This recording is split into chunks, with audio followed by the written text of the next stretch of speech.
রাস্তায় পড়ে থাকা টাকা উঠালে কি গুনাহ হবে এবং এই টাকা কাকে দিতে হবে?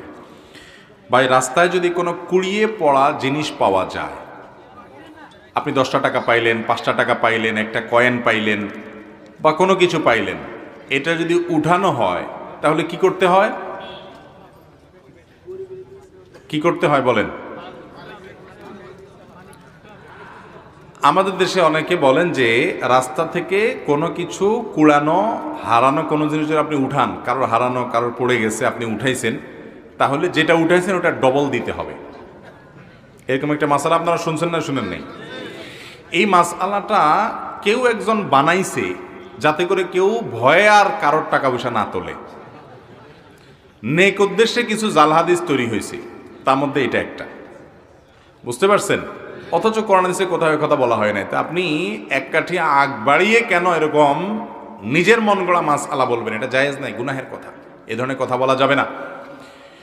যদি রাস্তায় কোনো কিছু পড়ে থাকে দেখেন আপনি, জিনিসটা যদি খুব তুচ্ছ হয়, সামান্য হয়, ধরেন কথার কথা 2 টাকার কয়েন, এটা যার হারাইছে সে আর এটা খুঁজতেও যাবে না, আপনি জানেন খুব সামান্য জিনিস, তাহলে সেটা আপনি নিজে গরিব হলে গরিব খেলেন বা কোনো গরিবকে আপনি দান করে দিলেন। আপনি নিজে গরিব হলে আপনি নিজে খেয়ে ফেলতে পারেন বা কোনো গরিবকে দান করে দিতে পারেন।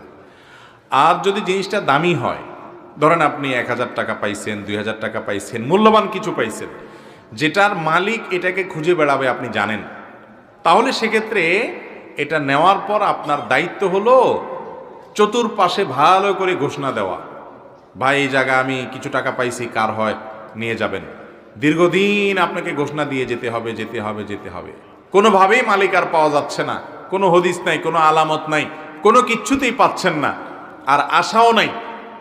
এতদিন হয়ে গেছে, অনেক দিন হয়ে গেছে, বহুত খোঁজাখুঁজি করছেন, তারপরেও পান নাই। তাহলে এবার কি করবেন? এই টাকা কোনো গরিব, কোনো অভাবী, জাকাতের হকদার মানুষকে দিয়ে দিবেন। ওই ব্যক্তির তরফ থেকে, যে আল্লাহ এই টাকার যে মালিক, তার তরফ থেকে আমি দান করে দিলাম, সবটা তার অ্যাকাউন্টে জমা হবে। আর আপনি যদি এরকম করেন যে আপনি ওইটা নিয়ে একটু খুঁজলেন, খোঁজাটা এমনভাবে খুঁজলেন যাতে কাউকে না পাওয়া যায়, এই টাইপের খোঁজা খুঁজলেন, হ্যাঁ?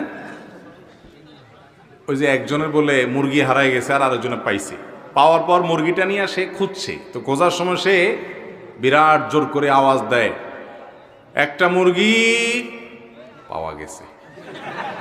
এমনভাবে পাওয়া গেছে বলে যে এটা আর কেউ শুনে না। তো সবাই মনে করে কি জানি কি একটা মুরগি বেচা হবে না কি, পরেরটা আর মানুষ শুনে না। তো এইভাবে সারাদিন ডাকি ডাকি আসে, এরপরে আসি বলে, হুজুর আপনার কথা অনুযায়ী আমি আজকে বহুত চিৎকার দিয়ে দিয়ে ডাকছি, কোনো মালিক টালিক পাই নাই, এখন আমি গরিব মানুষ, আমি খাইতে পারি কিনা।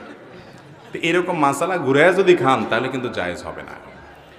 আপনি যদি কোনো কিছু তুলেন, কুড়ানো জিনিস, তাহলে আপনার দায়িত্ব হবে সেটা কি করা, ঘোষণা দিয়ে। ফর এক্সাম্পল, আপনি একটা বাজারে পেয়েছেন, তাহলে বাজারে ওই দোকানের আশেপাশের দোকানগুলোতে আপনি কাগজ টাঙ্গায় দিলেন, নোটিশ লিখে দিলেন, দোকানদারদের মাধ্যমে ঘোষণা দিলেন, বিভিন্নভাবে ঘোষণা দিলেন। আবার ওই মসজিদে যায় ঘোষণা দিতে যায় না, ওইটা আবার না জায়েজ। এরপরেও যদি না পাওয়া যায় তাহলে সেক্ষেত্রে কোনো গরিব মানুষকে দান করে দিবেন। আপনি নিজে খুব অভাবী গরিব মানুষ হলে আপনি নিতে পারেন, খেতে পারেন, যদি মালিক পাওয়ার আশা একদম না থাকে। তাহলে ভালো করে খুঁজতে হবে এবং দিতে হবে। এখন কথা হলে কুড়ানো জিনিস ধরা ঠিক না বেঠিক, এটা নিয়ে আরেকটা আমাদের মধ্যে ভুল বুঝাবুঝি আছে। অনেকে মনে করে না, কোনো জিনিস পড়ে থাকলে এটা ধরা উচিত না, ধরলে বরং ঝামেলা। যদি এটা আপনি না নিলে বরং আরেকজন মানুষ নিয়ে এসে খেয়ে ফেলবে, অসৎ মানুষ, এরকম মনে হয়, তাহলে আপনি বরং নিবেন। একজন একটা মোবাইল ফেলে গেছে, আপনি দেখেছেন, আপনি জানেন যে আপনি হারামটা খাবেন না, আপনার মধ্যে আল্লাহর ভয় আছে, আপনি খুঁজি মালিককে দেওয়ার চেষ্টা করবেন, আর আপনি না নিলে বরং অন্য কোনো লোক নিয়ে যাবে যার মধ্যে আল্লাহর ভয় নাই, এইরকম আশঙ্কা হলে আপনার জন্য বরং সেটা উঠানো উচিত। কথা কি বুঝতে পারছি? ওইটা বরং আপনি তুলে নিবেন, কারণ আপনি না নিলে ওইটা আরো নষ্ট হবে, তসরুফ হবে, সেজন্য আপনি তুলে নিবেন। আর যদি এরকম না হয় তাহলে সেক্ষেত্রে আপনি এটা ধরা না ধরাটা আপনার ইখতিয়ারের ব্যাপার।